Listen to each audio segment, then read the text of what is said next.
influence. A global solar value chain has entered a phase where trade policy, industrial policy, and geopolitics shape investment decisions as much as technology and cost. As a result, many Chinese manufacturers have expanded capacity in Southeast Asia and ASEAN. And ASEAN has become a practical testing ground for what works. At the same time, the external environment continues to evolve, including rising countervailing duties, shifting exports markets, which affects where future capacity remain competitive. So today's objective is to translate these realities into actionable items for Pakistan and to clarify what policy and execution package can attract the next wave of Chinese solar PVs in Pakistan. So let me invite Senator Michelle Hussain Sayed for the first keynote remarks. The Senator.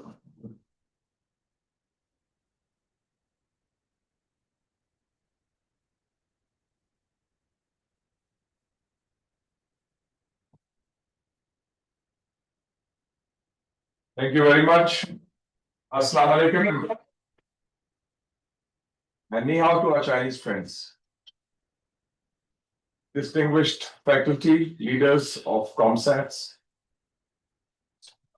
participants, specialists and experts, and those who are seeing us online. It's a great pleasure and privilege to be here at this event, which is being hosted by the Pakistan-China Institute along with ComSats, which is the preeminent institution in Pakistan devoted to science and technology and which has a global resonance, especially in Asia and the Muslim world.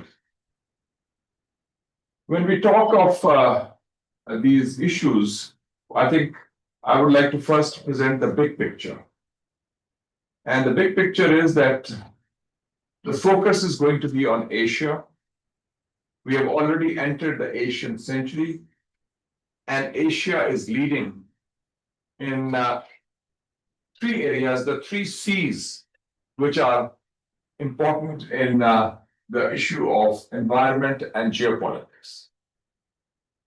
Climate change, clean energy, and critical minerals. And I was just listening to the speech of President Donald Trump, the State of the Union address. And you'll be happy to know there was no reference to China. Because that means Trump knows he has lost the trade endeavor war to China. Mubarak to you, mashallah. And because the global balance of power has shifted from the west to the east. And in these areas, where the three C's I mentioned, climate change, clean energy, and critical minerals, China is now the undisputed leader. World's 70% of solar, China. 80% of turbines, wind turbines, China. 80% of EVs, electric vehicles, China. So in terms of clean energy, China is today the undisputed leader. And when we look at the big picture, mention was made about ASEAN, the Association of Southeast Asian Nations. And it so happens that I visited three major ASEAN countries in the last 3 months. I was last week in Philippines. Before that, I was in Thailand. And before that, I was in Vietnam. Now, I would like to briefly mention, because we are looking at ASEAN in the context of solarization and in terms of clean energy. When we talk of the Philippines, I was told, and we were talking, I was there for a week in Manila. They said that the prices of solar panels has gone down 75% in the last 7 years. And the solar revolution that we talk about in Pakistan is already evident in the Philippines. And Philippines is a large country, about 100 million people. Then we go to Thailand. Thailand is now, they're talking of an initiative called Solar for All. And they've also launched Bangkok Solar City initiative. And also they have mentioned that for rooftop solarization, they are starting a project for 1 million households with 50% subsidies provided. So this is in Thailand, one of the ASEAN. Then we come to Vietnam, which again is a very large country, about almost 100 million people, doing very well. They say it's a new China. In 2018, Vietnam almost had next to zero on this issue of solar. 6 years later, you have Vietnam expanding almost 70 gigawatts of electricity generated through solar in the last so many years. And when we talk of Pakistan, we talk of a solar revolution. In 2022, Pakistan accounted for only 2% of China's solar exports. 2022, which is about almost 4 years ago. Today, 12% of China's solar exports are to Pakistan. So this solar revolution has been so important that 25% of Pakistan's energy generation is now through clean energy and solar energy. And I would like to make it very clear, it's not driven by any official government policy. It is people-driven, citizen-driven, because solar is now the affordable alternative. And people said, we are having issues. I was visiting the flood-affected sites in Khyber Pakhtunkhwa and in Sindh province, and people were sitting in the roadside, and they had the small solar panels that they had. They were charging their phones with that. They were generating those things, and they were displaced persons because of flood. So our people are very, very creative in Balochistan also, because you cannot have access to the national grid all over. And people are now very creative. They said, we have this, because the sun is free. But now, of course, some people say we are taxing the sun also. After the recent policy which they have adopted, nobody taxes the sun. This is, I think, probably a record. And here I would like to mention a role which is very important. I was chairman of the Parliamentary Committee on CPEC during 2015 and 18, when President Xi Jinping came. And we launched one really major initiative, which, by the grace of Almighty, has been very successful. We asked the Chinese that the Parliament of Pakistan should be solarized. So we have the first green parliament in the world, which is powered by solar panels, which was launched after the visit of Xi Jinping, when I was the chairman and we started that initiative. And 1 megawatt, I think it was 450 million RMB grant. Chinese gave a grant. And this is the first parliament in the world, ladies and gentlemen, which is totally powered by solar energy. And some of it also goes to the national grid. And this is in Pakistan, 2016 and 17. It started in 2015, so that was there. So when we come to talk of initiatives in Pakistan and China, I think the potential is tremendous, because we have seen this huge solar revolution in Pakistan the last 4 or 5 years. But there are certain problems also, which I'd like to point. And the first big problem is lack of continuity and consistency in policy. That is extreme, very important. Secondly, I think when we talk of linkage with the national grid, unfortunately, the Pakistani power system, the traditional energy system, is very dilapidated. Every day, the line losses in Pakistan are 1.5 billion rupees every day through theft, transmission, or old machinery. So the losses are huge. And the third channel, apart from bureaucratic red tape, is the challenge of the circular debt, which now is almost, I think, 1.6 trillion. And it is rising. So these are certain challenges. But thankfully, like other Asian countries, and I mentioned the ASEAN countries of Thailand, Vietnam, and Philippines, where I have the personal experience and exposure visiting them recently on the solar context. Pakistan is now in the front line of the solar revolution. And here I would like to thank China because Chinese technology is extremely. And uh, Omar mentioned about the geopolitics. The geopolitics is important that this issue is going to be more relevant because in the changing geopolitical element, we have seen the China winning the tariff and trade war with the US, China leading the revolution on climate change, clean energy, and critical minerals. And now a new thing is happening. Europe, which had tried to close off its trade, its investment, its linkages with China, even on climate change issues, by putting tariffs, is now opening up its market. Canada has announced that. The Prime Minister of Britain went to China. President of France, Emmanuel Macron, and now Chancellor Merz of Germany. So the European market is going to open big time. And in this regard, the solar revolution that we see in most parts of Asia, because we do not have a problem with China, we see China as a friend, as a partner, as a country which is leading in connectivity, in cooperation. But they see China sometimes as a threat, as a competitor, or as a rival. That is no longer the case. And I think the tariffs on a lot of Chinese products, including products linked to clean energy, they've already 50% rebate given in Canada on electric vehicles. So that has happened. So I think this is going to be a very important thing.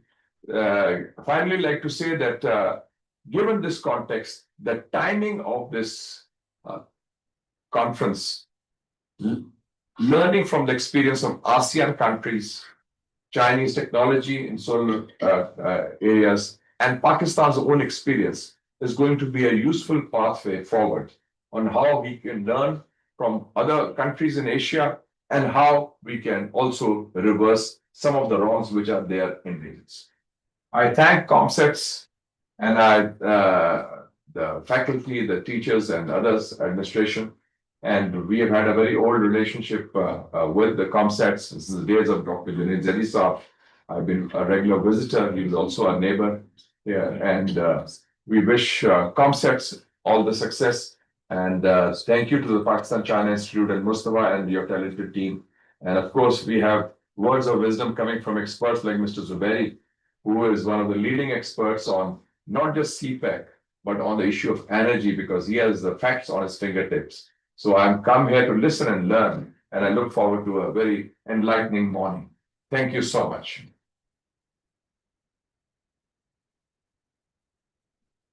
Thank you, sir, for studying the context, especially the geopolitical context, and some stats that are very relevant.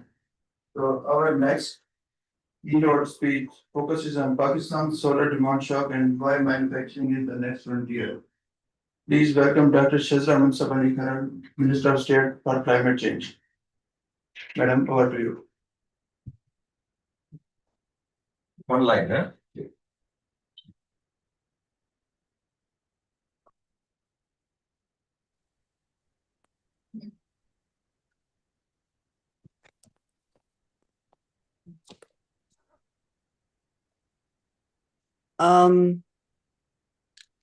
Good morning, everybody. Can you hear me? Yes, we can. Good morning, and thank you for giving me this opportunity. I'm sorry that I could not be there in person, but I've just heard the speech given by Senator Mushahid Hussain, and he has given us a very good overview of the challenges as well as the opportunities that Pakistan faces as far as the solar revolution is concerned, and which we've been witnessing in the past few years, led by the public themselves. And I'll take this opportunity to give you certain facts and figures about this solar revolution that has happened in Pakistan. The Pakistan's solar demand is import driven, and we have imported about 51.5 gigawatt of solar modules from China, which we had done by November 2025. after a record 16.6 gigawatt in 2024 and just over 10 gigawatt more in the first 4 months of 2025. Deployment is now largely behind the meter, and estimates suggest 27 gigawatt of PV has been deployed across segments, while official net metering alone hit 6.8 gigawatt in September 2025, up from 2.2 gigawatt and 156,372 plus prosumer facilities as of June 2024. So solar has moved from supplement to system shaper because it supplied 25.3% of Pakistan's utility electricity in January to April of 2025, placing Pakistan among a small set of countries that have crossed the 25% of solar share threshold. And in our NDC also, as everybody knows, due to the climate change and our desire for the green commitment that we have done in our NDC also, we have surpassed the commitment that we made in our NDC 2.0, and NDC 3.0 is also a very ambitious threshold that we have given. The grid is already seeing a negative daytime demand. Pakistan has said rooftop solar in hubs like Lahore, Faisalabad, and Sialkot could exceed daytime grid demand, pushing regulators towards new tariffs and market reforms. The economics flipped fast. Solar prices fell to around $0.08 per gigawatt by 2025, and Pakistan's customs valuations for imported panels was reset to $0.08, making solar the cheapest marginal power for many homes as well as industries and factories. This is a trade and industrial policy moment. By June 2025, associated import costs had already exceeded $2 billion. So local manufacturing is now about retaining value, proceeding and protecting FX, and building industrial capability, not just green energy. Manufacturing for Pakistan doesn't mean doing everything on day one.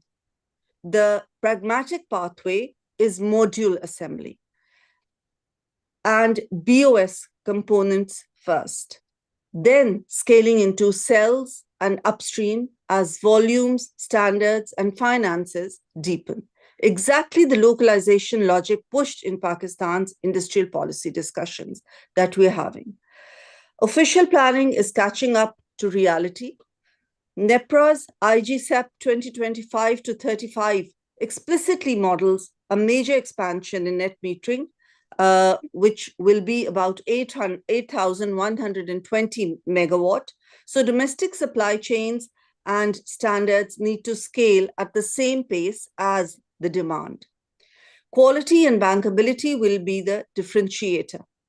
With tens of gigawatt worth of panels flowing in, Pakistan needs testing and certification infrastructure. The PSDP 2025 to 26 lists a PV module and allied equipment testing facility with rupees 185.80 million local share. The next frontier is partnering for scale. Pakistan's share of China's solar exports rose to 12% in 2025. So the commercial logic for Chinese JVs in Pakistan, SEZs, is strong, starting with what can we localize quickly, such as glass and aluminum frames, and moving up the value chain over time. So these are some of the facts and figures that, ladies and gentlemen, I wanted to present to you as we start and continue the discussion today, to which I look forward to hearing. I would like to thank PCI as well as COMSATS for giving me this opportunity. And please continue, Mustafa. Thank you very much. Thank you for the keynote and connecting Pakistan's demand trajectory with the case for moving of the value chain. Now, I would like to invite Dr. Syed Assas for his remarks.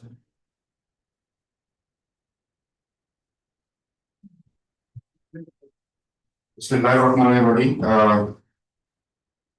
Honorable Senator Al-Sayusa, Federal Minister, Chinese delegates, keynote speakers, my dear students, Assalamu alaikum and very good morning to all of us.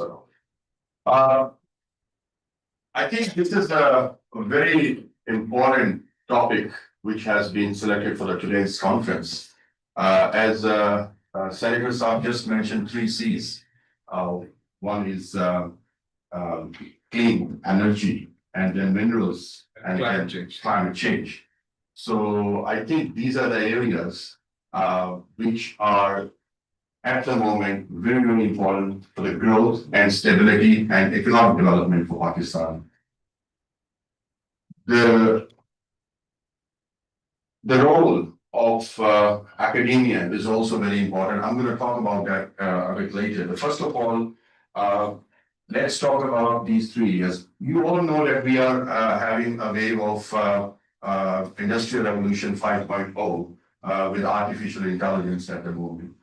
And what I can foresee that these 3 areas are probably one of the areas which direly need artificial intelligence and the support of artificial intelligence in these areas. And there is a lot of work has been going on in the development and the progression in this area with the help of the artificial intelligence. The Chinese, they are already using it in this technology, and in these 3 areas, especially the climate change.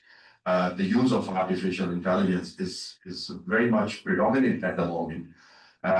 So I would encourage not only the academia, but also the industry to actually get the benefit of the use of artificial intelligence in this area as well.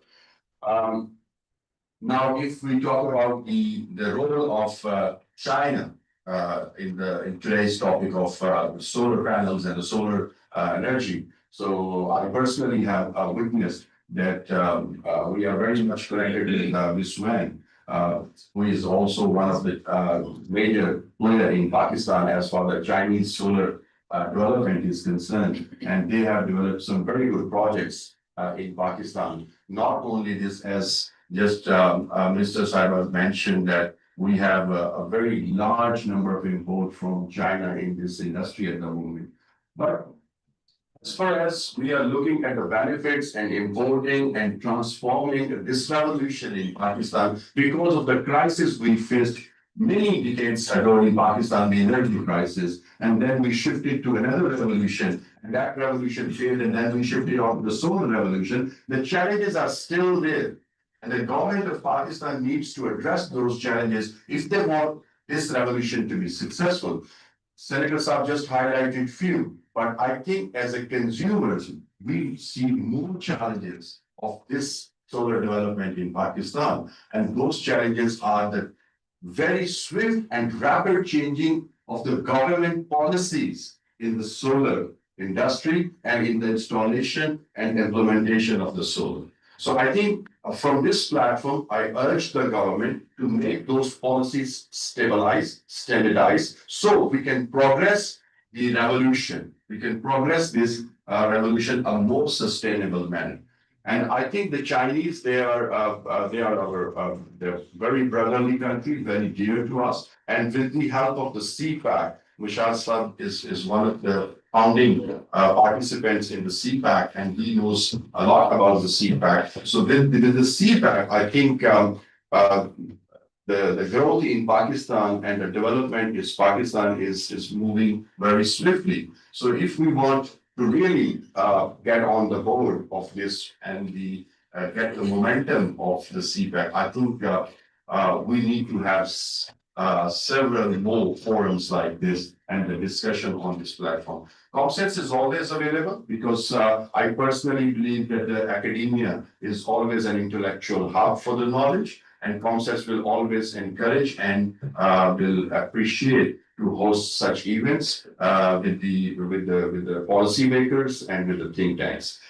With this small speech and a note, I would end my conversation because I don't want that the other technical participants being waiting for this. So once again, on behalf of ComSense University, we offer full support and in future as well. And we thank you very much, all the participants, for having this wonderful conference and discussion today. Thank you.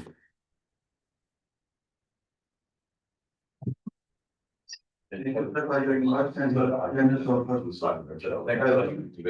now move to the session one, which is learning from ASEAN and what enables Chinese solar PV manufacturing in Southeast Asia. Let me first introduce the panelists. So first we have Dr. Christoph Nietopil, Director, Griffith Asia Institute. Then we have Mr. Andy Zuberi, Senior Advisor, China South Asia Investment Limited. And then we have Dr. Malista Sitra Nigram, Director of Communications and Outreach, IESR. And then we have Lam Pham, Energy Analyst from Amber.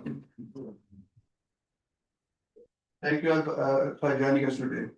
So I have a first question from Christoph Nietopil, Director of Griffith Asia Institute.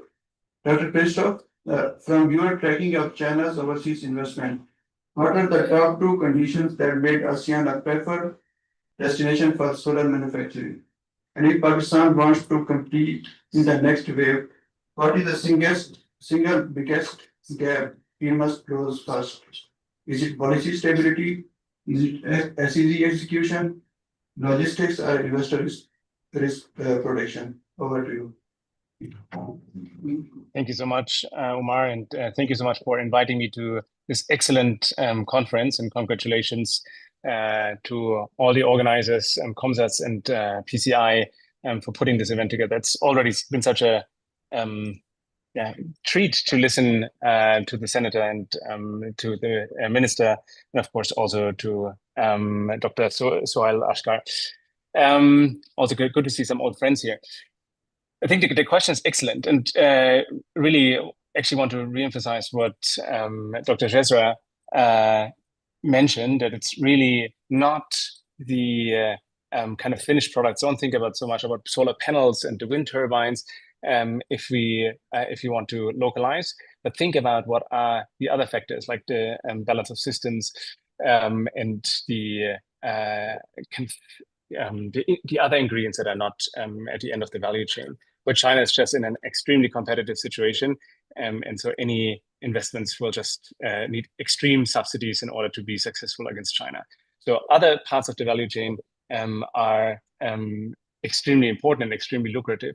I think it's also interesting to kind of just realize that in solar PV, the balance of systems components account for it. Like IEFA did actually a really good study, so hopefully I'm not taking the wind away from the IEFA colleagues.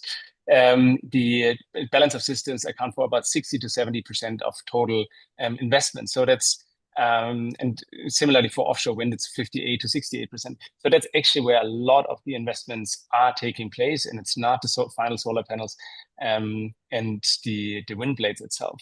So thinking more broadly about the opportunities, I think one opportunity that I really want to emphasize, where Pakistan I think has an extremely good opportunity just because of the solar surge, is the recycling, so the repurposing and recycling.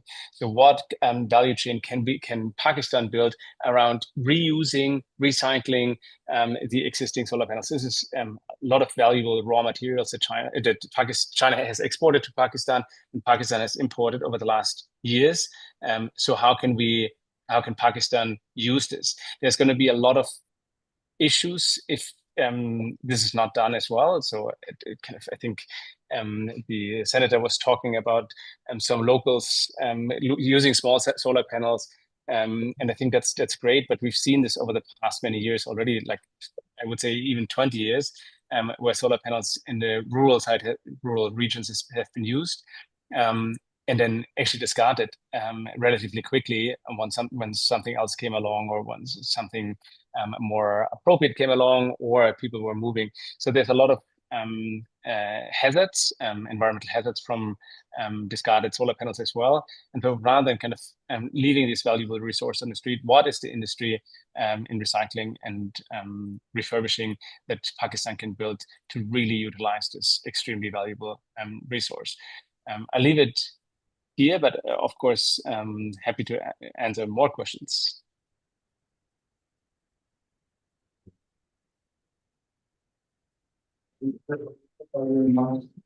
Now I would like to invite Mr. Nurul Arkan raise up for his input.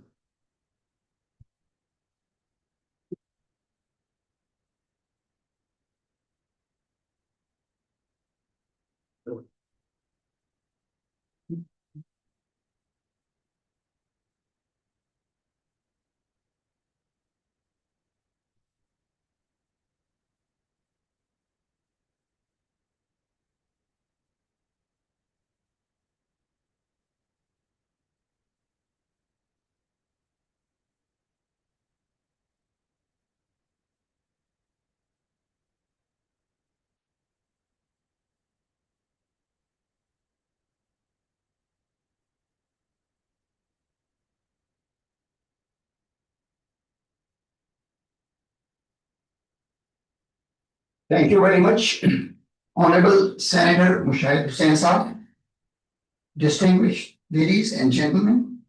Let me first of all congratulate Pakistan-China Institute for arranging very important and strategic conference today.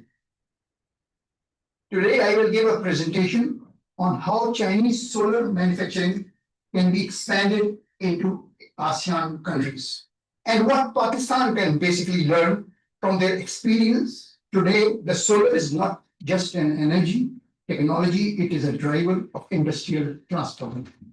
My presentation, I have a very brief presentation. First of all, I will give a basically global perspective. Then I will talk about the Asian countries and how they have been successful in relocating solar power plants. Then I will be talking about the CPEC 2. The main element is industrialization and special economic zones. Then I will talk on why Pakistan should manufacture the solar equipment. In the end, I will bring out some way forward and the conclusion. Now, first of all, the global perspective. Solar is a leading global energy transition. In 2024 alone, around 602 megawatt. Why it is not being hooked up? Excuse me, somebody was look. Why it is not happening? Static, it should be moving. Oh, yes, now it's moving. Okay, thank you. Control they have. So, in here, next slide, take over there. This is next.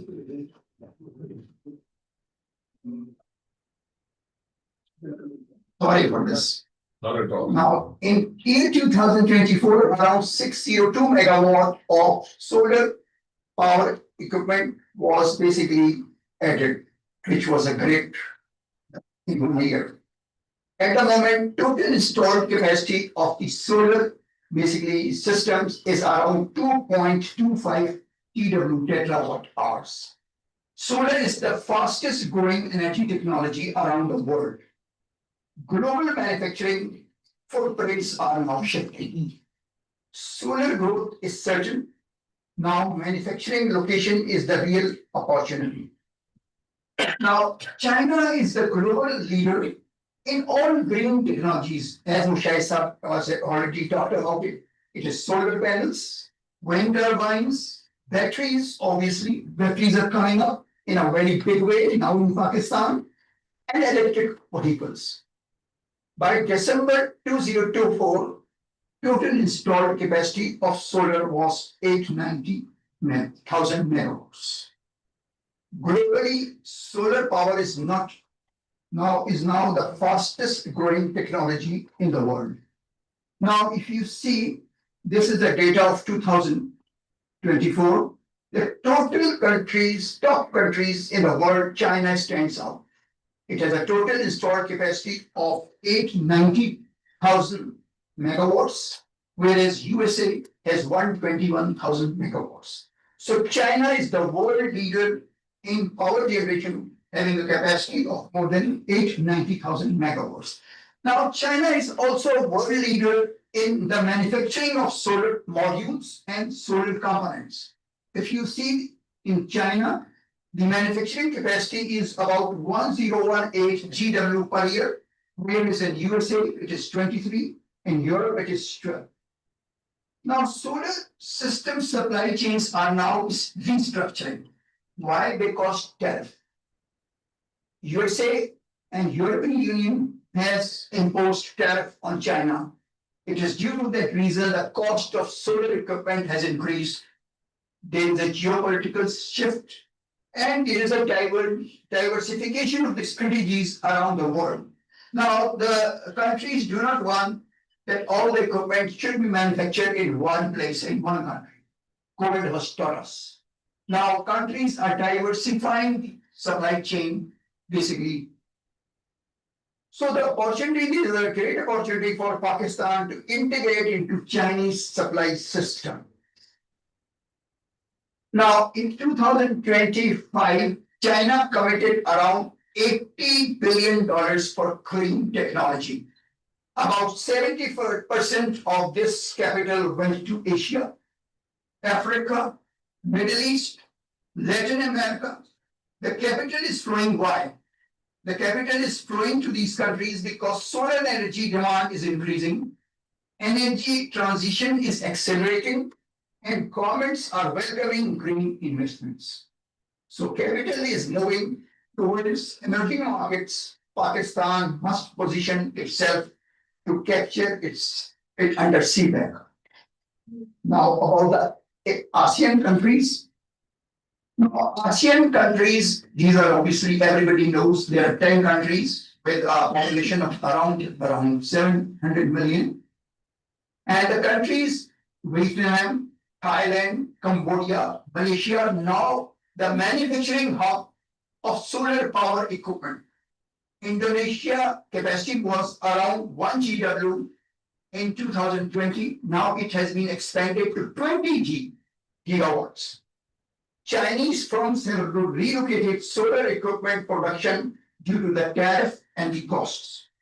ASEAN countries provided policy incentives, establishment of the special economic zones, and export facilitation. Now, capital flows, growth, and policy clarity. Now, ASEAN countries have a success story related to the manufacturing of the solar equipment, and it exports due to consistent industrial policy with a lot of incentive, strong SEZ governance, tax incentives, export-oriented framework, compliance of international standards, which are obviously US and European Union, and joint ventures with the leading players. So ASEAN's success story can be replicated in Pakistan very easily. Now, there was a solar rush in Pakistan we are seeing for the last about 5-6 years. In year 2024, Pakistan imported around 17,000 to 22,000 of solar panels. In June 2025, the import was around 32,000 megawatts. Key growth areas of the solar adoption in Pakistan are: number one, residential sector. The increase in residential sector was due to the rapid increase in net metering based installations, industrials and agriculture, solar captive power plants for cost saving, off-grid communities, standalone solar systems. Pakistan is one of the fastest growing solar market not as an importer. That is the most important. Now, the key drivers for the solar basically boom as there's soaring electricity prices, which has increased around 155% in the last 3 years, sharp decline in the cost of solar panels, net billing policy, which was very lucrative, now they've changed into net billing, and there was a rapid adoption led by private sector. So rapid adoption by residential, commercial, and agriculture sector, and net metering extensions. So solar is not a government driven, but it is a market driven, powered by the consumers. Now, in Pakistan, the demand of solar system is very large. But there is no large scale manufacturing of wafers, cells, solar panels, inverters. The existing solar systems are import dependent. There is a loss of jobs and loss of industrial opportunity. Pakistan remains as a trader of solar power system, not a producer. Now let me quickly talk about the CPEC. Now CPEC 1, everybody knows, has a great success story. CPEC 1 was G2G. It was basically for the power sector, transportation, infrastructure, development of the Gwadar port. Total investment under CPEC was around $60 billion, and power sector investment was around $34 billion, and around 13,000 megawatts of solar power power projects came. Now CPEC 2 will be a business to business framework. It is basically focuses on industrialization, setting up of special economic zones, industrial relocation. There is a technology transfer element, agricultural modernization, capital development. So CPEC 2 is basically industrial manufacturing corridor. Now, an MOU was signed between the government of China and government of Pakistan, according to which around 9 SEZs were to be established. Some of the SEZs have already been established, and a lot of work is being done by the BOI at the moment. This shows, next slide shows the location, broadly the location of these. These are located in every province, one in AJK, one in Gilgit-Baltistan. So it is spread throughout the length and breadth of the country. Now, a lot of incentives has been provided in this SEZs. For example, 10-year income tax holiday for investors, one-time exemptions from all duties and taxes, infrastructure and utilities will be provided by the government. The most important thing is that all the incentives are protected by the law. Special economic zones can become platforms for manufacturing of the solar equipment. Now it is important that Pakistan to manufacture solar equipment due to following reasons. Now, one, demand of solar is very high. Pakistan is strategically located between ASEAN countries and Middle East. There is an abundant raw material, which is silica. There is cheap labor available in Pakistan. Special economic zones have generous concessions and incentives. Now, to build solar manufacturing in Pakistan, we need a strong and well-experienced Chinese investor. A leading Pakistan partner identifies specific location of the special economic zone, a clear, well-documented long-term policy, and identify institutions provide one-window facility for the investors. The relocation of the solar manufacturing is not automatic, it is policy driven, always. Now, the financing, it is a typical financing, it could be 30%, 40% equity, 60, 70% debt, it could be from ECA, green bonds, ESG linked financing, R&D financing is a typical model. Now, the impact of the manufacturing of the solar equipment for Pakistan is that it will be $1 billion import substitution. Thousands of jobs will be created. It may prove to be an export hub to Middle East, Central Asia, and Africa. In ASEAN countries, China, Pakistan, ASEAN, China, Pakistan partnership model, each partner brings strength. China provides technology and capital. ASEAN countries provide experience in industrial relocation and export compliance system. Pakistan provides market demand, special economic zone platforms, strategic location. So 3 regions, 3 strengths, 1 integrated growth engine. Now the way forward is that Pakistan must transition from importer to manufacturer, build integrated solar system value chain, position itself as a regional hub for export of solar equipment, strengthen special economic zones governance, and leverage CPEC to industrial transformation. So the conclusion is that global supply chain is restructuring. ASEAN countries have successfully captured relocation opportunities. Pakistan now stands at a similar turning point. CPEC 2 provides institutional platform. If Pakistan provides policy clarity and investors' confidence, it can become a regional solar manufacturing hub, net exporter of green technologies, and a model of global South green industrialization. With this, I thank you all.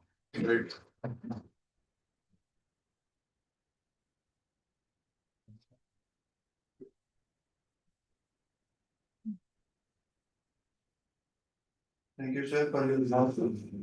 Now I would like to invite Where's the politician? Dr. Maristia Sitra Megam from ISAR. So Dr. Marista, Indonesia is trying to build domestic capacity while staying attractive to the foreign manufacturers. What can Pakistan do to balance its industrial ambition with the need to stay bankable and investable for the Chinese manufacturers? Over to you, Dr. Maristia. All right. Thank you very much, Mr. Moderator, and hello, everyone. Thank you for Pakistan China Institute for inviting me to speak on this very important event. So, ISR, Institute for Essential Services Reform, is a homegrown regional think tank in Indonesia, based in Jakarta, and we work on energy and climate issues. One of them also being accelerating solar energy in the region. I would like to offer 2 parts thoughts on this developing solar supply chain manufacturing within the country. The first one is the quote-unquote success model of Indonesia, because truthfully, our solar PV capacity is still lower than Pakistan, but we actually have quite a lot of domestic manufacturing within the country.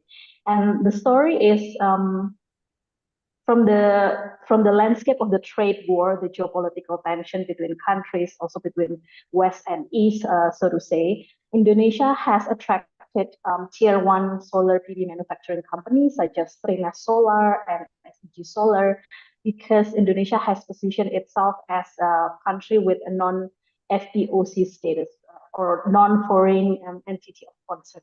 Because Indonesia has this principle of positioning itself as a neutral hub for a lot of international issues. So it is quite important when the Chinese company wants to move manufacturing from within the land to different ASEAN countries, because they would like to consider how the country will become their new base for solar PV manufacturing and can bypass or overcome a lot of trade barriers along the way. Now, the second thing is Indonesia has also designated several areas as special economic zones, which is very similar to Pakistan. There are 2 special economic zones which has become quote-unquote solar Silicon Valley of Indonesia, that is located in Central Java. That's the most populous island in Indonesia. And they offer quite a lot of incentives for the company to move there. First is that there is a pre-cleared land for the company to move. So it's quite easy to just apply for permits, and then you already have land there to build your manufacturing facilities. They already have ready utilities, water, electricity, other type of utilities that they need for manufacturing. And there is also a super incentive. What we call a super incentive is the use of 0% corporate income tax for 10 to 20 years based on the value of production that you have. So it is very attractive for foreign company to come to the special economic zones because then they can benefit from a lot of things that is provided by the government. And there's also a fast track process to apply for all permit within our digital one-stop permit system that is managed by the Ministry of Investment. So in a sense, if you want to invest in priority products like solar PV, renewable energy manufacturing, you will get a red carpet within this special economic zones. I would like also to echo what Minister Cesar said about the pragmatic approach of building solar PV manufacturing is that Indonesia also started with only module assembly because our domestic demand is not high enough to comply with the whole production facilities from cells to module. But then with the rise in the use of solar energy elsewhere, including in ASEAN, but also export to Europe, to the United States, then Indonesia started to see the economical advantages of building the upstream of the solar PV supply chain within the country. So we also have electricity export agreement with Singapore, which entails that the company, whoever exporting the electricity to Singapore, must build a solar production facility in Indonesia. So that's also one of the reasons why our cell to module manufacturing capacity increased significantly within the past 3 years. Now, the second point that I would like to bring is the cautionary tales, because as I mentioned previously, our solar capacity is very low. We haven't reached the 2 gigawatt of solar energy within the country. And it's because we have a coal lock-in trap. We have a lot of coal power plants within the system. Without early retirement or without making space for renewable energy to come, this solar energy is really hard to penetrate the system because then you have to compete with quote unquote very cheap coal. We have coal within the country, and it's considered cheap without actually considering the externalities of the environmental damage, etc. So we are still in the state of managing the extra capacity of coal power plants to push for more growth of solar energy and other respective renewable energy. The second is there has been quite a flux of regulation in Indonesia regarding the use of solar energy. For example, I understand that in Pakistan, the growth of solar energy is mainly from the consumer because of the cheap prices and also the reliability of the grid. In Indonesia, it is still very regulated on how you can put solar energy on your roof, because then you need to apply for permission whenever it's connected to the grid. But whenever it's hybrid or off grid, then you don't need to apply for permission. Now, for those who are connected to the grid, we had net metering system 2 years ago, but now the government already abolished net metering. So for small scale consumer like me, I have rooftop solar on my houses. You cannot enjoy the full economical benefits of using rooftop solar because there is no net metering. And the third thing is we're still having quite a problems with high local content requirements for solar PV. So the Ministry of Industry has this specific target of local content requirements for a solar system, not only the module itself, but also the whole balance of system as well. Now, whenever the rule of the local content requirement was enacted a couple of years ago, we didn't have the domestic manufacturing capacity to fulfill that. So in a way, it's also stalled the production of solar PV in Indonesia and the use of it. But right now, the Ministry of Industry is considering to relax the local content requirement to allow solar PV to grow and then to build the manufacturing capacity along the way. Right now, we have total about 11.7 gigawatt of solar manufacturing capacity, and we already tried to move upstream to also produce cells and the battery storage energy system because we have the nickel and other rare earth minerals that can be used for. Thank you. I hope that explained Indonesian context.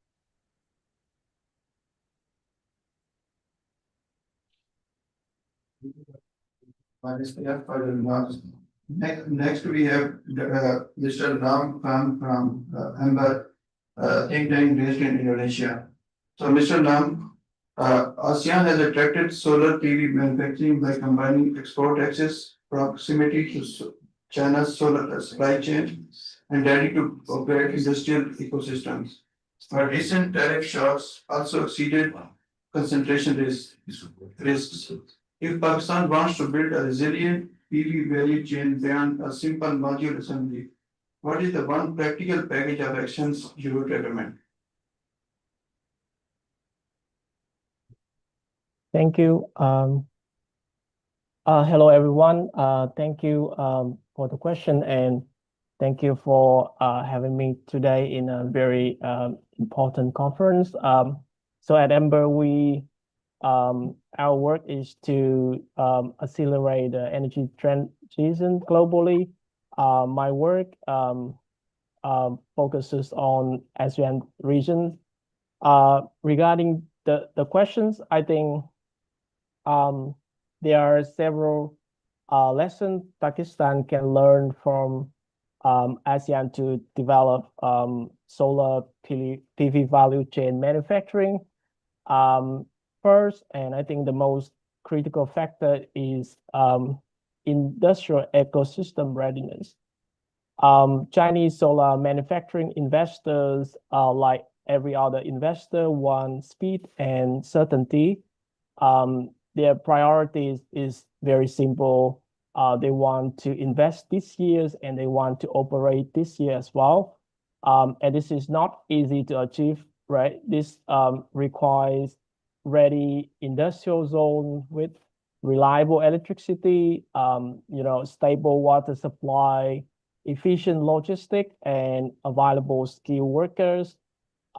Investors do not want to build ports, power plant, housing, or training systems. That creates delays and increase cost and add more uncertainty in their investment. So this is where local provincial governments play a very decisive role, I think, by preparing fully serviced industrial parts, so investor can focus just purely on manufacturing. Secondly, I think Pakistan should emphasize on market diversifications, including domestic demand.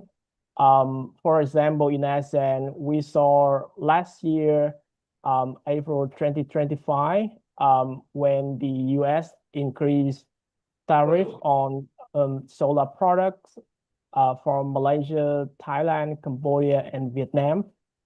Factory shut down almost immediately and workers were laid off.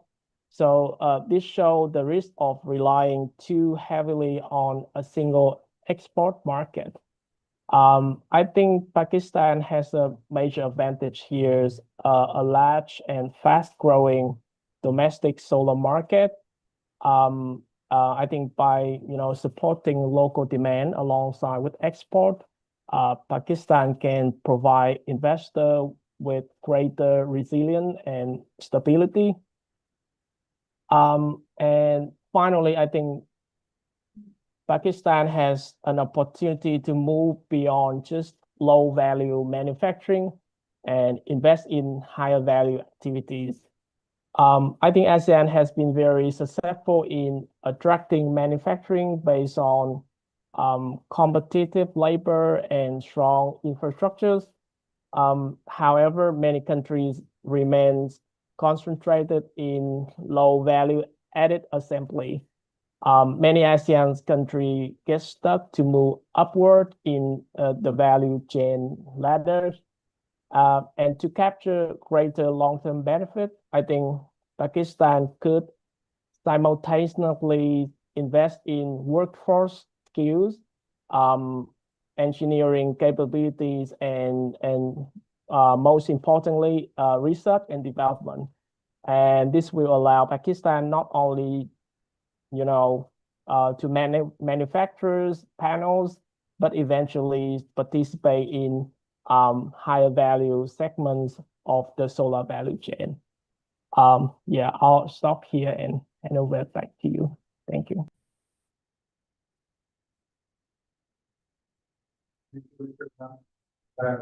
So we conclude session one. Let me summarize the key takeaways from the session one.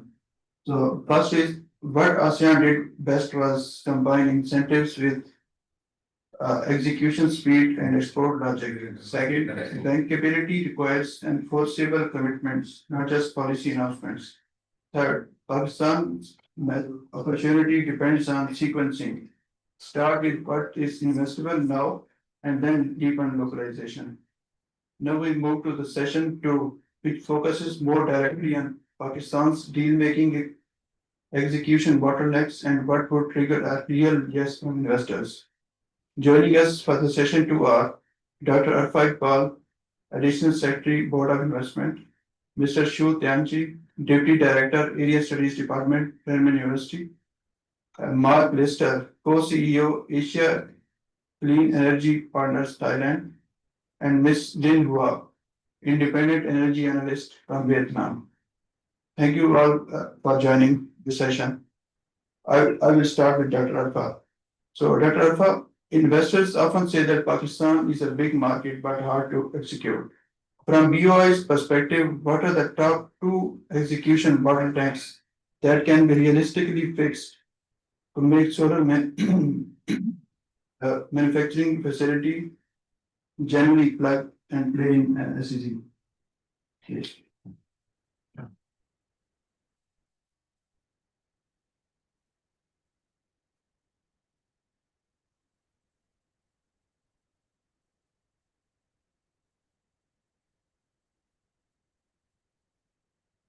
Respected audience, Senator Mushad Hussain Saab, my very dear Mustafa Haider, ladies and gentlemen, Assalamu alaikum. Walaikum assalam. So, solar PV supply chain manufacturing, an absolutely important topic, and especially the manufacturing part is very close to my heart. I will just skip in the interest of time the broader canvas. And Zubairi Saab has already touched upon many things, and that too on basis of data, the global trend of green energy, BRI's interest, China's interest and position in this scenario, Pakistan's growing demand of solar, so on and so forth. So I will narrow it down to basically the questions which are being asked.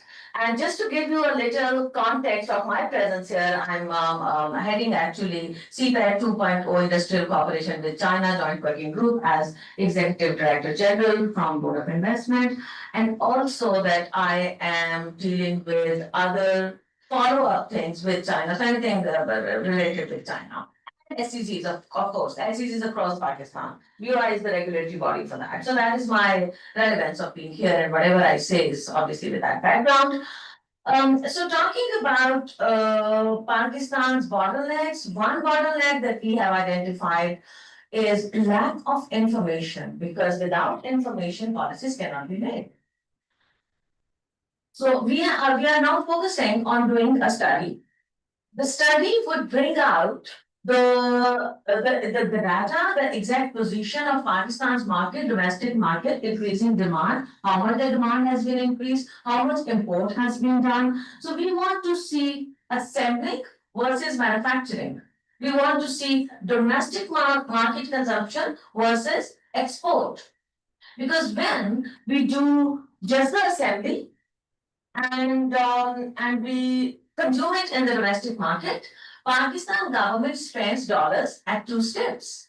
We import the raw materials, and then the companies doing the assembly, when they take out their profits, we pay the dollar once again.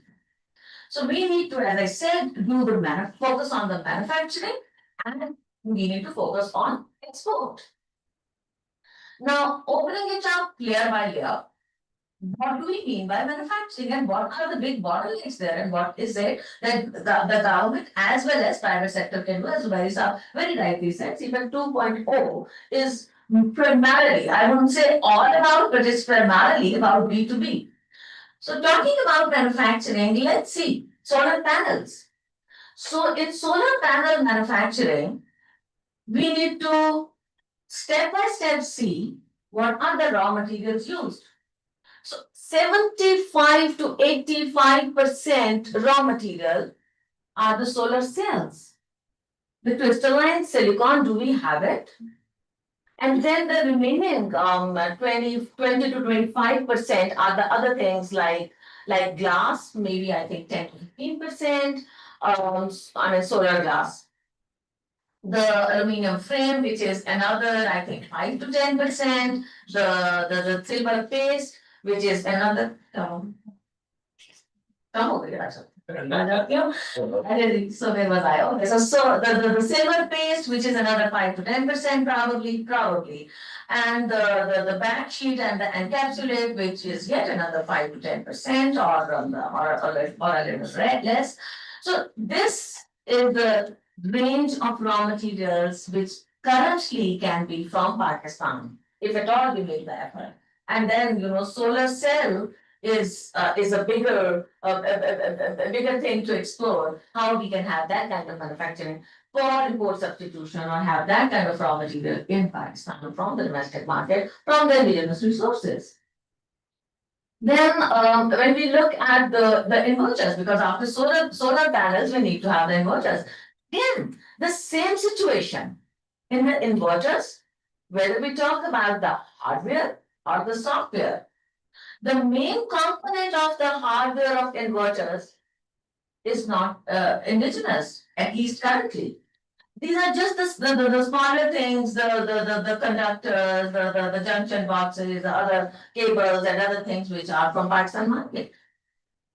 And when we talk about the software of these inverters, I would still say that the primary software is imported. It's just the secondary supporting software for the database, which is indigenous.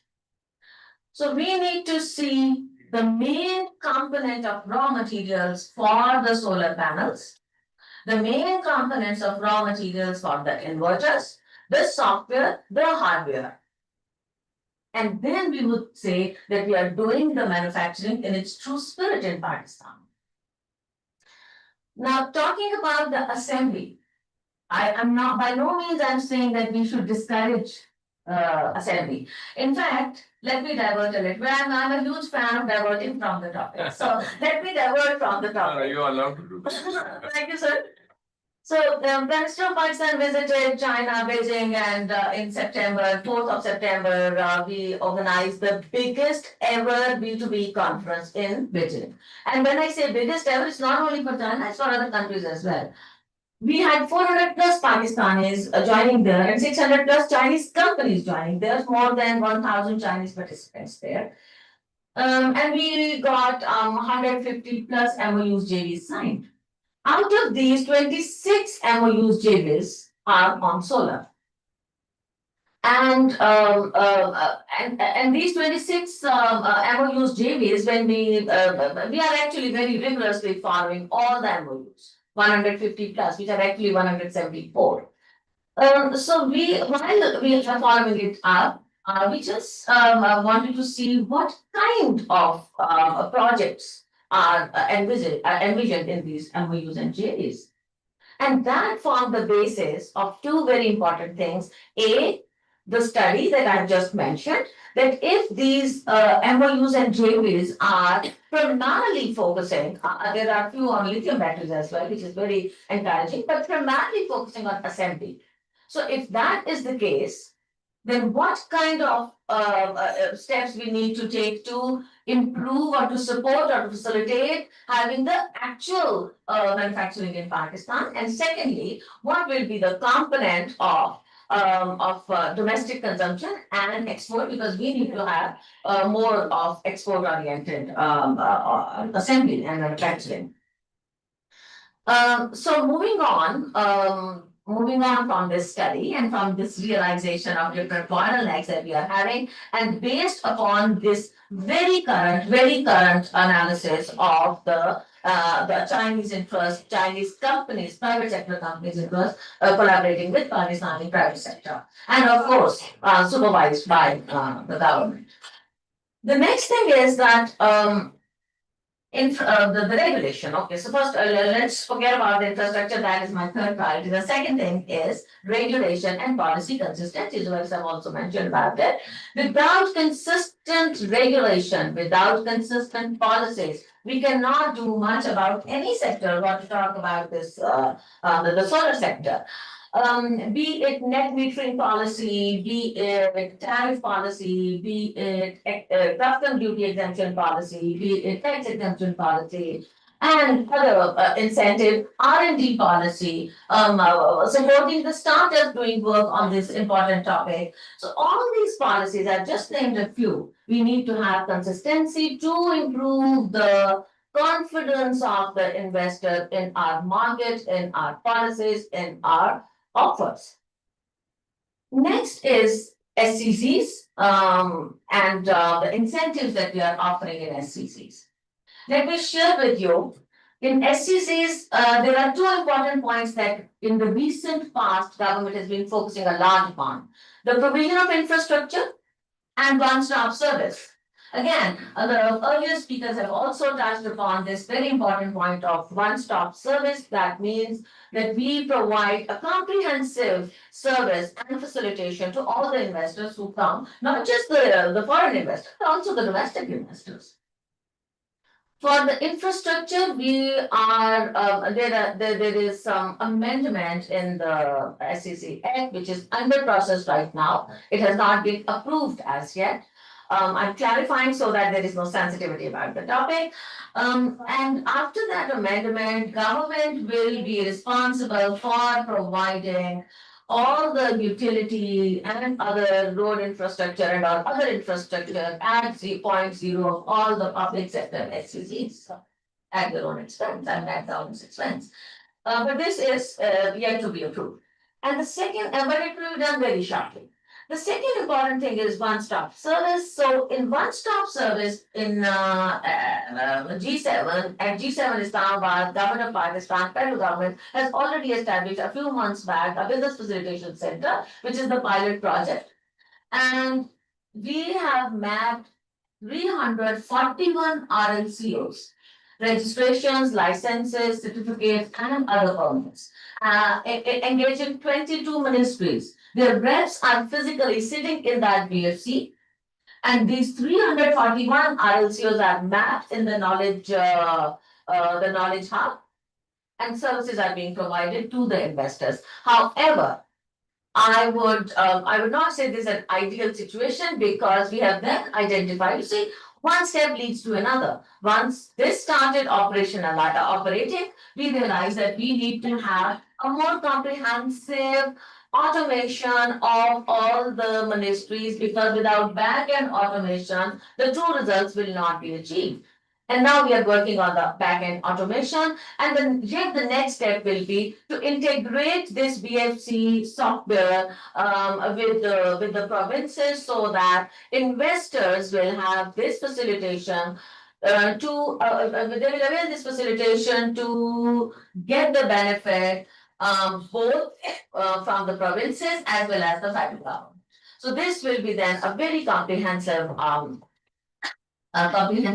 project, and we are also now having this kind of BFC at all the SCCs, or at least at the bigger SCCs, to provide the facilitation exclusively to investors at SCCs. So my time is up. I can go on and on this topic, but obviously that I would like to give chance to the other speakers.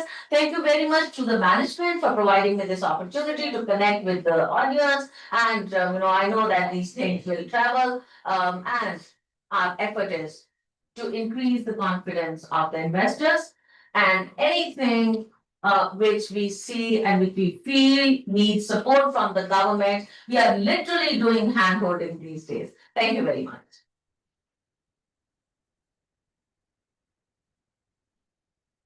Thank you, Dr. Akhtar, for the very insightful remarks.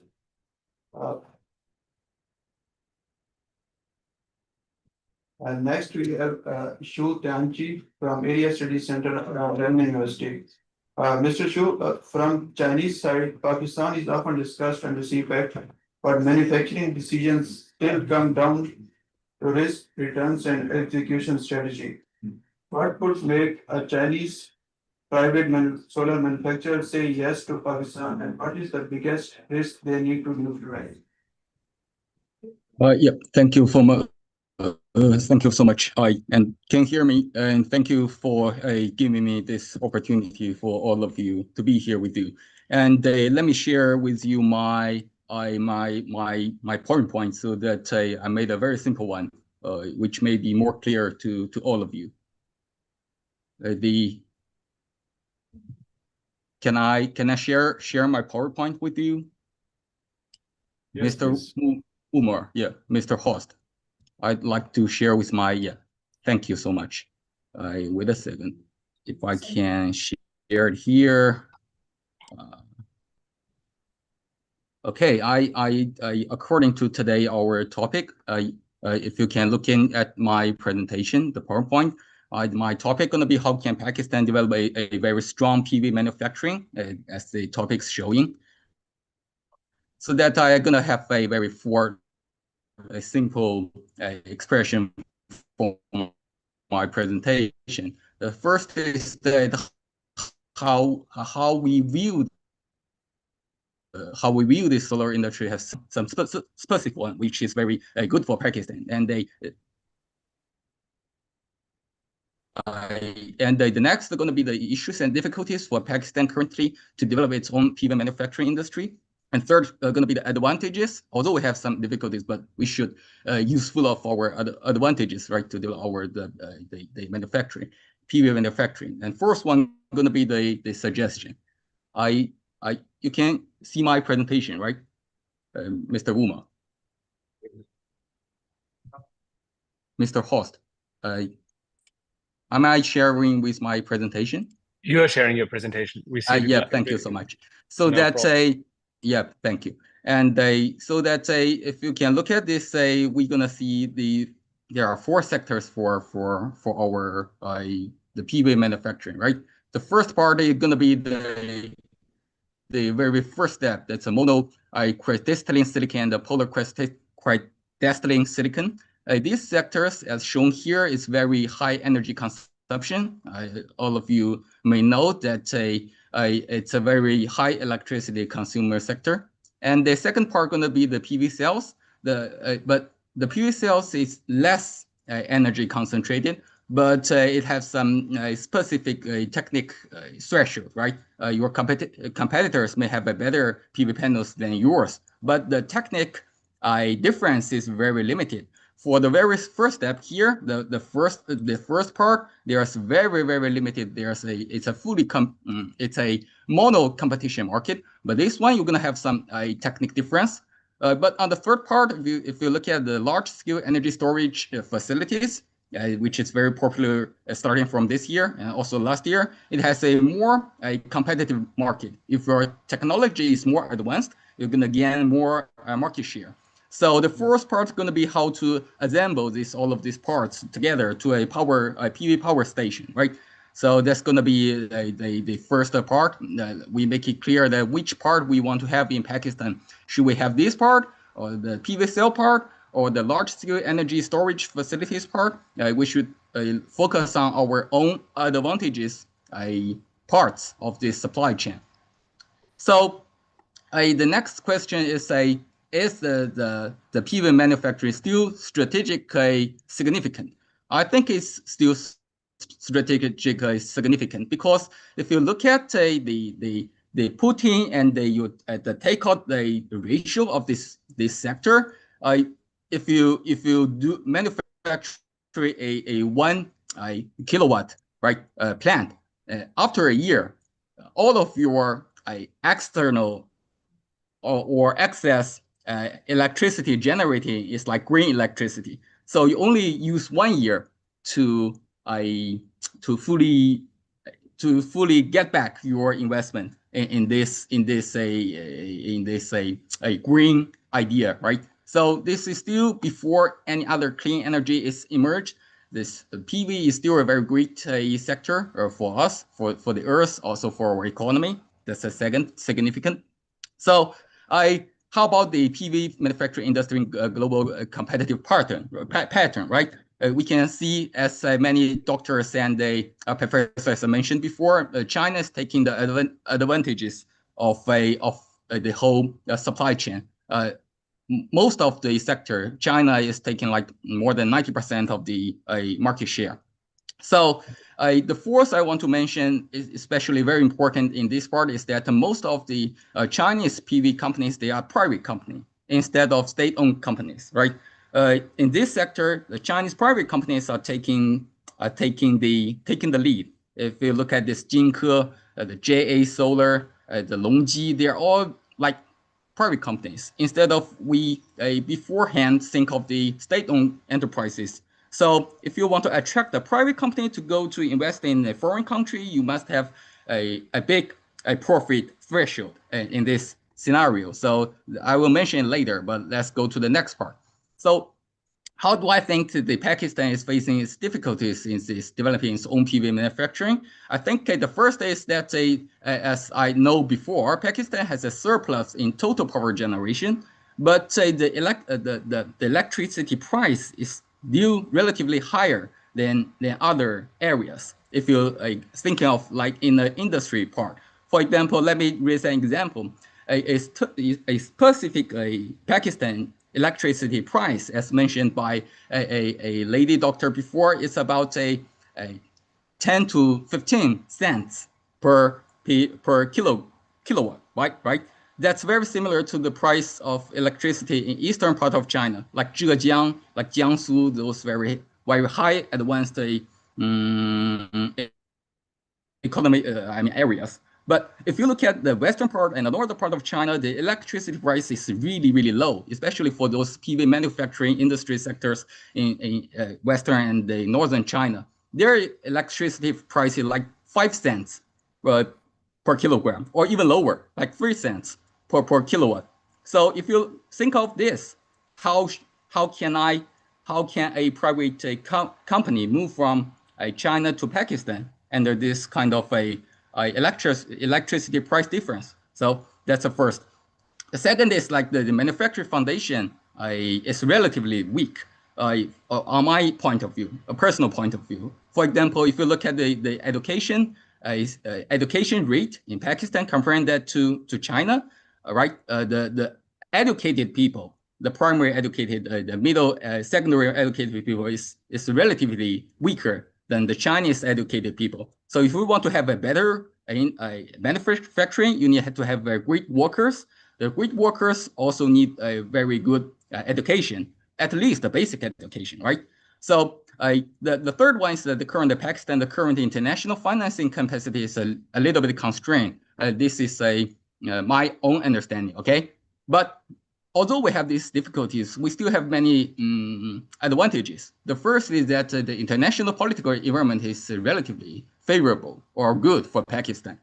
We all know that Pakistan has a very great relationship balance between China and United States, especially under this kind of scenario, is very important. The second is that Pakistan, I think, has a very good nature condition for reducing the electricity cost. Like many doctors have mentioned before, that the PV electricity cost is especially the marginal cost is very low if you have a power plant, right? It continuously to generate electricity. So the third is that there's a very large local industry electricity potential in Pakistan. For example, our mining industry, our chemical industry, our after mining the extracting metal industry, right? They are very highly electricity consumption. So that if we can have those industry very well developed in the future, we're gonna Pakistan gonna have a very great electricity consumption potential in the future. So that's very important. Also, there's a very large-scale residential electricity market in the future for Pakistan. As I compare here, the per capita electricity consumption in Pakistan is relatively low in the world or in the area, right? So how do we take use of our advantages and avoid our difficulties, right?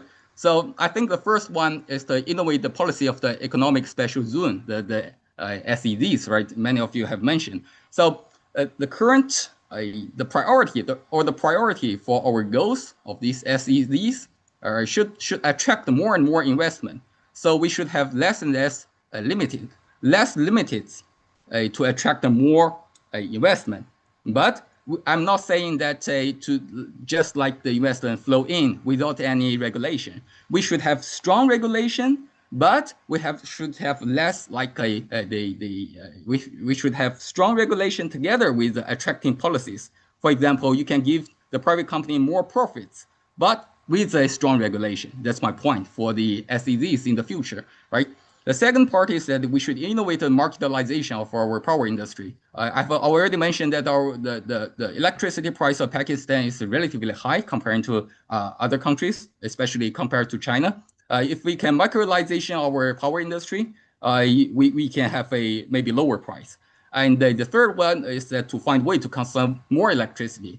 As I mentioned, now the metal price, the global metal price, if you look at the copper, the silver, the lithium, many like metals, their prices are high.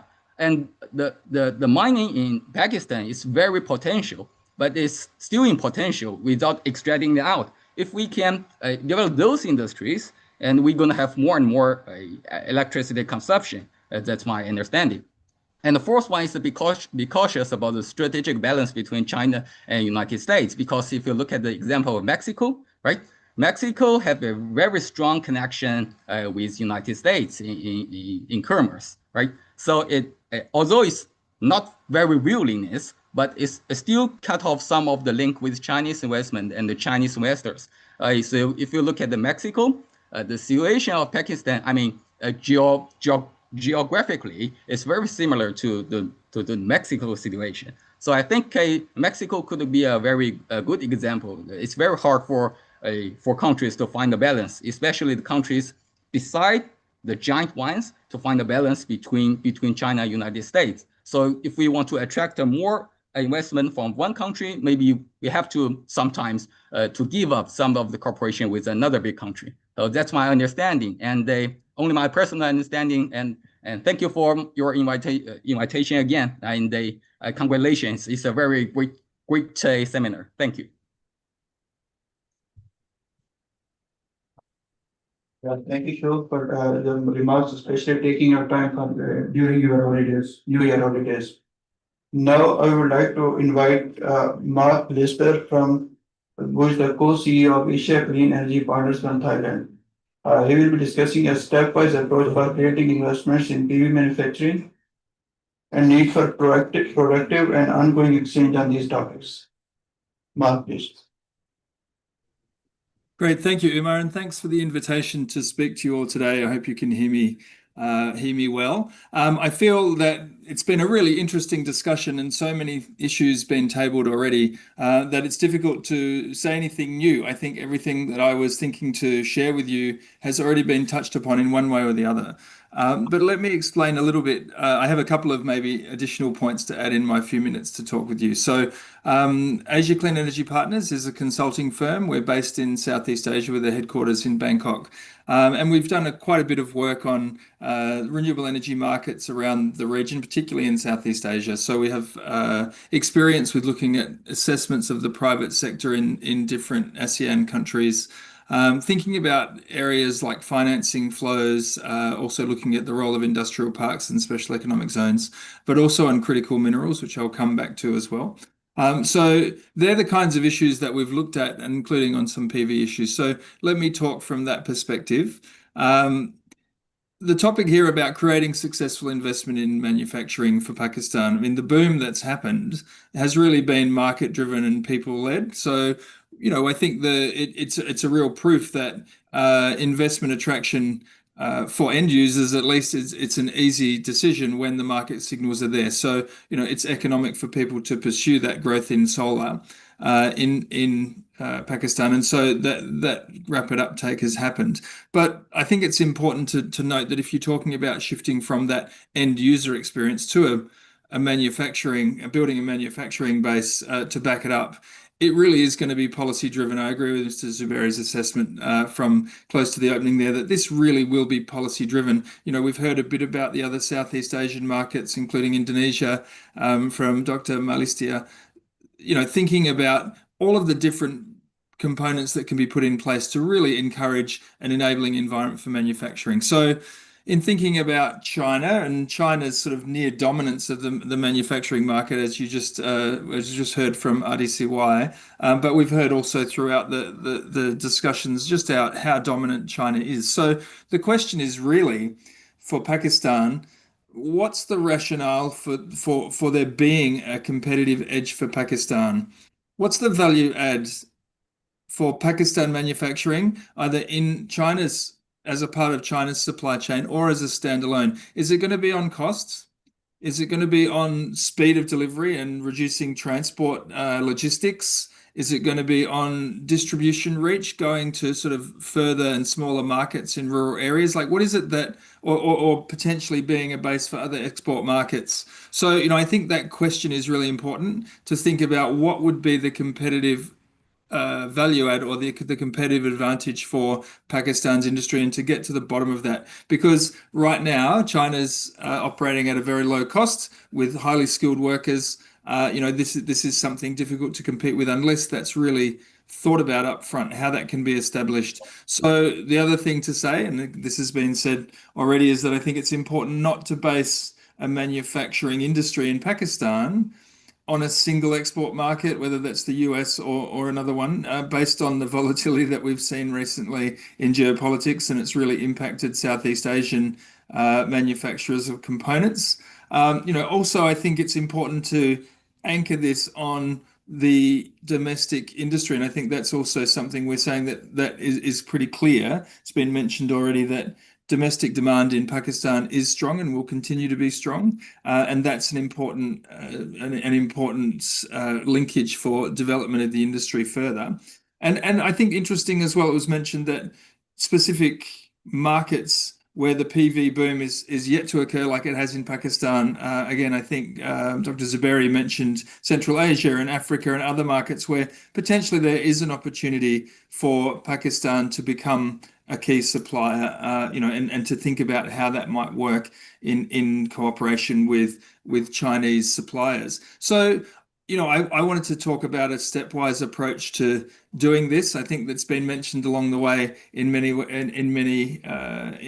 the other speakers' talks. But basically, not everything should happen at once. I think this has to be a chance to build up. There'll be long lead times for establishment of this industry. So there needs to be a policy certainty as well. So I was looking at the 10-year solar panel and allied equipment manufacturing policy, which I think is in draft at the moment. That's very important to set the guidelines for investors. That investors want certainty of policy environment. The thing that I think we haven't emphasized much throughout the talk so far is actually on the upskilling of the existing workforce. A few of the speakers have mentioned that along the way, but I really think that's important. What we've seen is a very sort of groundswell building up of skills in the industry through the surge in demand that's happened in the last few years, and those installer skills need to be brought to an understanding of the skills needed for manufacturing. But this is going to need dedicated education programs. There needs to be certifications and standards and courses that will actually help to create that credibility and underpin whatever investment there is, because investment on its own won't actually create the scale up in manufacturing without the human resources to back it. And one of the key important bases of Pakistan's competitive advantage will be on availability of labor and cheap labor. And so that cheap labor needs to be effective in actually creating the level of quality of product that's going to be required. The other thing to mention is that in setting up or sort of really pushing for this new industry at the same time as sort of seeing an increased amount of PV in the mix growing to being one of the world's largest, there will also be impact on sort of transition for other industries which are now no longer looking for as many workers. And so thinking about setting up and really pushing for a new industry can create opposition from other industries internally. So that's an area that the government might need to think about. I think everyone's already talked about things like local content rules, import tax, holidays or incentives, incentives for relocation, industrial parks, special economic zones. These are all very, very important as part of the stepwise measures that will be needed to create that environment. I think overall, the mechanisms that will be needed for Chinese investment need to be understood, and that needs dialogue and exchange, which I'll come back to. This is something that really needs to kind of meet the market. And it was really interesting to hear Dr. Iqbal talking about the number of MOUs and JVs which are under development or signed already. There's clearly a need for exchange on this, and there's a clear sense of information there about what companies would need to invest. But that's very, very important to harvest to get the policy settings right. So the supply chain coordination effort here of figuring out how Pakistan's strengths can be part of a bigger global supply chain, whether that's to China or elsewhere, I think there needs to be consideration about compatibility with existing industries in Pakistan and their competitive strengths, thinking about those sorts of gaps that could be filled, and obviously lower margin and sort of lower technology options like modular assembly and mounting structures, along with the balance of system stuff, potentially thinking about reskilling electronics and electrical industries to inverters. These are the places to start. The other higher tech, more difficult componentry around polysilicon and wafers and full cell production, that's something that can follow once that skill base and the industry base is established. I want to also mention what Dr. Christoph Netterfield said at the start around recycling as an area, and coming back here to the access to minerals that is going to be required if Pakistan is to move up the value chain. So recycling is a bit of a gap for industry globally. This could be something that Pakistan could actually take a lead on, as well as using that as an ability to access some of the critical minerals. You mentioned silica earlier, but copper, silver, cadmium, the other things that go into solar PV manufacturing. Having access to that supply chain is very, very important, and also something to be negotiated with China. But acting as a recycling hub alongside the manufacturing hub could actually be a key opportunity and provide some critical value globally. So let me use the last couple of minutes of my talk just to talk about something I mentioned: the need for productive ongoing exchanges on these topics at the right level. And I think it's a great credit to the Pakistan-China Institute and the organizers here today, ComSats and others, who are bringing together this discussion, because what's needed is a collaboration across different sectors. It's not always easy to organize that, thinking about how state-owned enterprises from China or private manufacturers or other players, potential investors and companies that want to build capacity in Pakistan, how do they come together effectively? And there's questions around commercial confidentiality that often hinder problem solving. And so we run a model in Southeast Asia called the Southeast Asia Corporate Decarbonisation Exchange, and this covers not just PV but a range of issues around establishing a kind of whole of ecosystem approach to doing this, bringing these players together in the different stakeholders in a more neutral environment so that they can have a productive exchange and solve these problems together. So, I think that's really interesting. The same questions keep coming back to us on that people need information, and they need to be able to get clear and good information on a neutral basis around things like industry benchmarking and such. And things like skills, as I mentioned, how do we create that sort of capacity? How do we work with the education system and the industries themselves and the investors who are looking to support these industries to create the right sorts of preconditions in the environment for investment to flourish and succeed? So those sorts of questions, how do we attract investment? They need to be addressed in a kind of an objective setting, and that needs to be sustained over time rather than just a single conference. So thinking about those sorts of structures, and I'll close just by mentioning our work with the Asian Photovoltaic Industry Association. So APVIA is an industry body that has its local national level chapters to sort of really push forward and try and solve these issues. So establishing a strong voice there, creating that sort of objective evidence and what's needed as a compelling narrative for effective policy influence and investment mobilization. So, I would just encourage in terms of thinking about creating the right conditions for investment, all of these different areas, including skills, including ongoing opportunities and forums for collaboration, as well as all the other critical questions around investment and focus of technology and so on. So I'll stop there and thanks. Look forward to any questions. Thanks again for having me.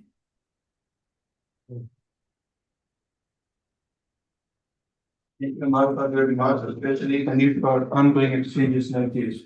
And next, we have a video message from Ms. Lin Hua, independent energy analyst from Vietnam.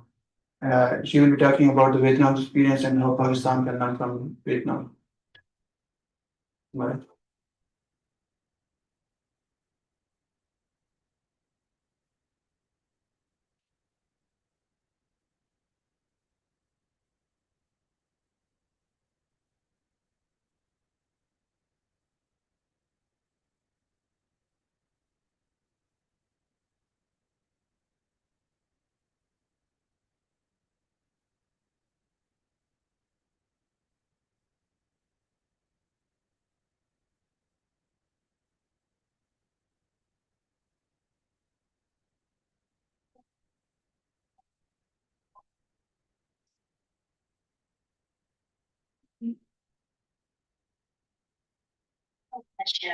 Let's concentrate on drawing laundry, sleep, and package engagement. So actually, we have all this naturally linked to the need skills.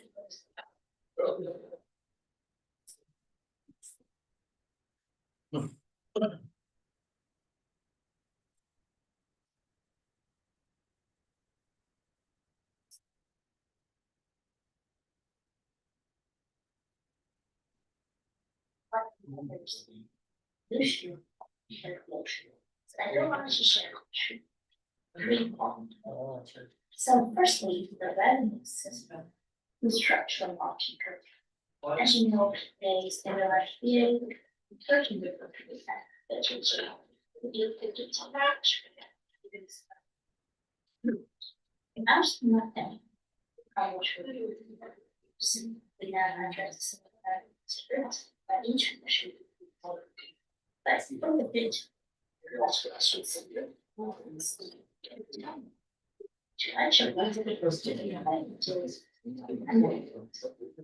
so from now, in theory, allow large industrial consumer to present favorably for generators.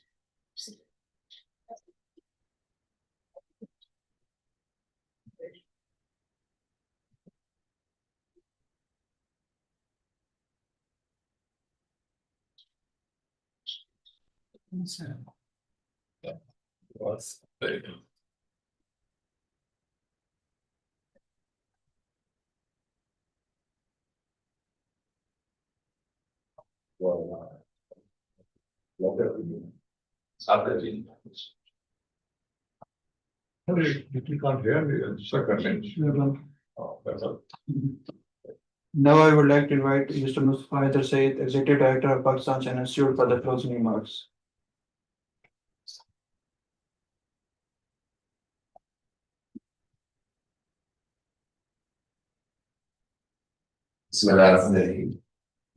Good afternoon, Shini and Pada, to our Chinese friends, and very insightful morning and afternoon to listen to all of the people who are online. Senator Musharraf Hussain Sayyid Saab, Minister of State, Dr. Shazra Mansab, and my dear friend Christoph, Madam Arfa Iqbal, Dr. Arfa Iqbal, who's trailblazing with CPAC 2.0, trailblazing with CPAC 1.0, and I think 3.0 also should be trailblazing, pretty sure. And our friends from ASEAN, Mr. Xu Tianqi from China, and IESR member. I think these are very great insights, and I'm very grateful to ComStats University for partnering with us and Sadia and her colleagues, and China Three Gorges Corporation, represented by my dear friend, Mr. Zaberi, who is a senior advisor here at China Three Gorges and a close partner of Pakistan China Institute. I think that a lot has been said on this topic. I'll just make a few small comments and apologize for this malfunction of the video from the lady who was representing the Ministry of Energy of Vietnam. It was a very important presentation, but we'll try to upload it on the link that we will share after the YouTube link after this conference.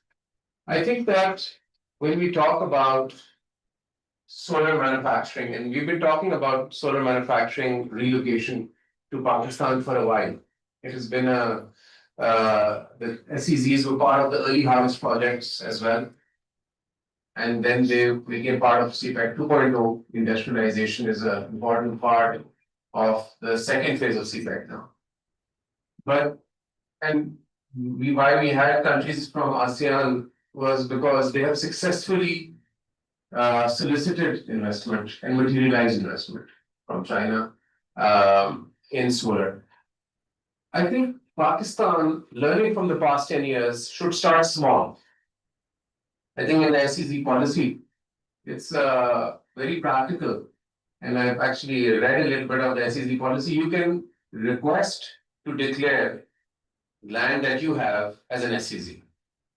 You can buy that land and you can request it to be given the SEZ policies, provided that you meet certain criteria for a specific project.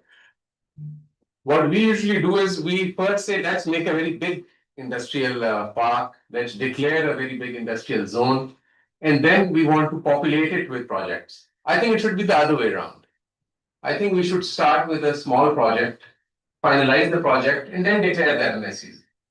I think that aligns expectations of the host country and the investors, rather than starting very big and then playing catch up by trying to populate that very big industrial park with SEZs. And then what happens is people ask questions, like people like Mr. Zubair and others.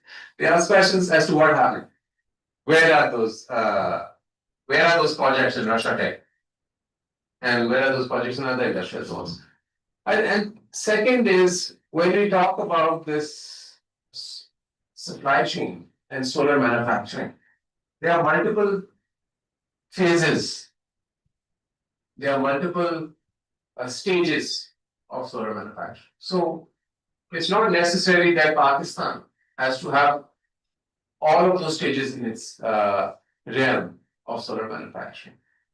And for example, I think if we have our own ecosystem that we first develop, our local ecosystem, before looking outside, before looking externally, our own local ecosystem, if we first strengthen that, for example, materials of glass manufacturers, that is a prerequisite. If we solar glass upgrade that industry, which is a fundamental for solar, which we already have, by giving policies that can encourage them to become medium-sized industries at least. PCB assembly and inverter casing, testing and certification labs within electronics. This is part of the existing ecosystem.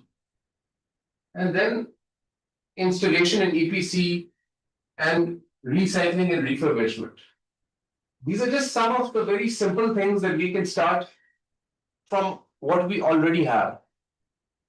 I think what comes to our mind is when we start talking about relocation of industry, it's a very grand and grandiose picture. It's a very ambitious thing.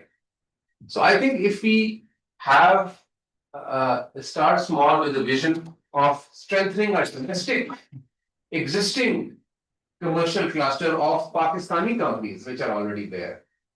I think, yeah, that would be a more realistic way, and I think BOI alone cannot do it. I think Dr. Arfa and even the minister, Mr. Kaisar Sheikh Saab, they're doing a great job in terms of, and I've had the privilege of being in some of those B2B meetings. And I think they're organized very well, but I think they have to be supplemented by strong policies, real policies. And those permits, the environmental permits for local industry and foreign industry, those NOCs should be given in advance, pre-approved permits. So those issues of red tape that investors encounter later on are actually pre-approved. And that's happened in many cases in ASEAN, where that area is pre-approved. Rather than after you launch it, then you're looking for approvals. Second, ladies and gentlemen, there are some reforms that are required within the energy sector before we have large-scale solar manufacturing. One is something that was referred to earlier, stable solar policy, which is consistent. I think that will give certainty and predictability. And that is, you're representing a very large Chinese investing company. It's very sad. I think certainty and predictability. So, Azad Patan and Kuala. So, I think that is something very important. Second is a clear import duty roadmap. Avoid sudden shocks. This is another very important aspect. Then quality standards enforcement and certification and testing labs, like I already said. So I think we don't need to immediately, go to Mars. Let's go first to Karachi before we go to Elon Musk and go into space. So I think it has to be baby steps. And third is, I think, skills programs. We are a very well-renowned university. PV module assembly technicians. Are we giving any technical training? Power electronic engineers, solar design and EPC training. This is our industry. So I think if we strengthen our own ecosystem and have that robust ecosystem, that investment that we are looking from outside will come itself. And I think, ladies and gentlemen, another important thing is, and Dr. Arfa will attest to this, that investment comes in countries through market practices. It's complete market dynamics.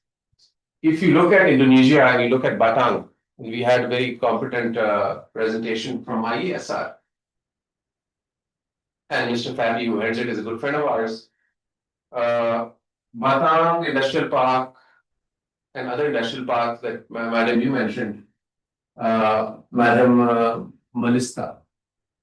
That investment was that came to Indonesia was because that framework existed there.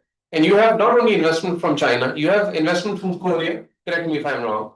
You have investment from Japan in Indonesia. So there are multiple countries that have invested in the industrial park there because the policies are such and the certainty is such. So we don't need to go out and solicit investment once we have done our homework and made those policies. And I think the fundamental is, as we move forward, is to first encourage private capital within Pakistan. And I think that the government of Pakistan has proved something when they privatized PIA. We didn't need any foreign investor. Private capital was mobilized from within Pakistan. So when we look at this project of solar manufacturing, I think we should mobilize capital from within Pakistan. That will build confidence of foreign investors. When foreign companies will see that local investors are investing in this, foreign investors will come by themselves. These are a few words. Just a disclaimer that I have no expertise or professionalism in solar manufacturing, and I don't have a solar factory. But Pakistan-China Institute is very committed to driving this conversation forward. We have been part of a lot of important dialogues, and we've been leading a lot of the dialogues on the green energy transition. Zaveisa was with us in Bali the last time we were there. And we look forward to taking this forward with all of you. And I'm very grateful to everyone who participated. Thank you very much.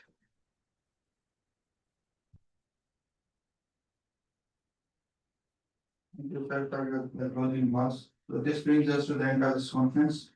On behalf of Pakistan Institutes and concepts, I would like to sincerely thank our distinguished speakers for their valuable insights. Now I would like to invite the delegates from first and second row to come on the stage for the group photo.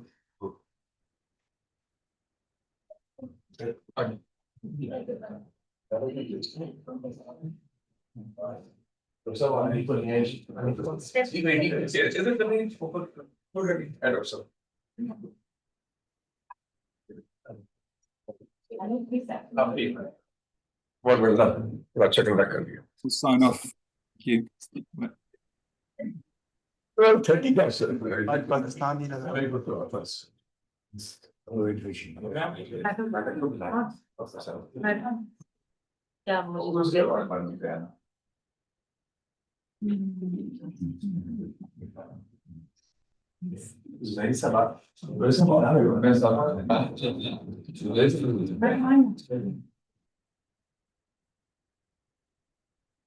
Is everybody there?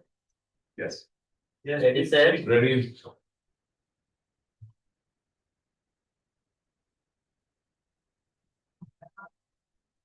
Zoom पे भी यार उमर उनकी ले ले तस्वीर उन्हें क्या कोई वीडियो ऑन कर ले कैमरा ताकि Zoom पे भी आ जाए तस्वीर Those participating on Zoom, can you please turn on your camera?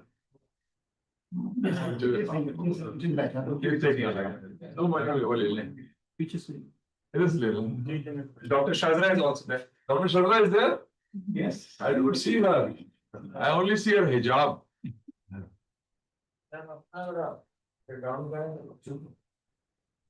उसको ठीक कर लें फिर से वहां से वो भी तस्वीर लेना Yes.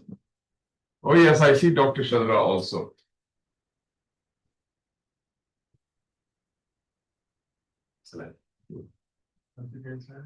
इधर ले ले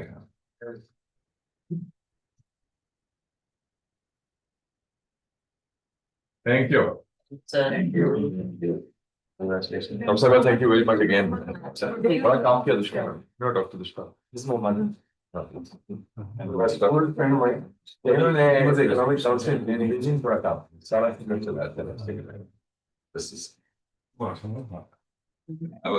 Thank you for the invitation and hope to see you again in next event. Bye-bye.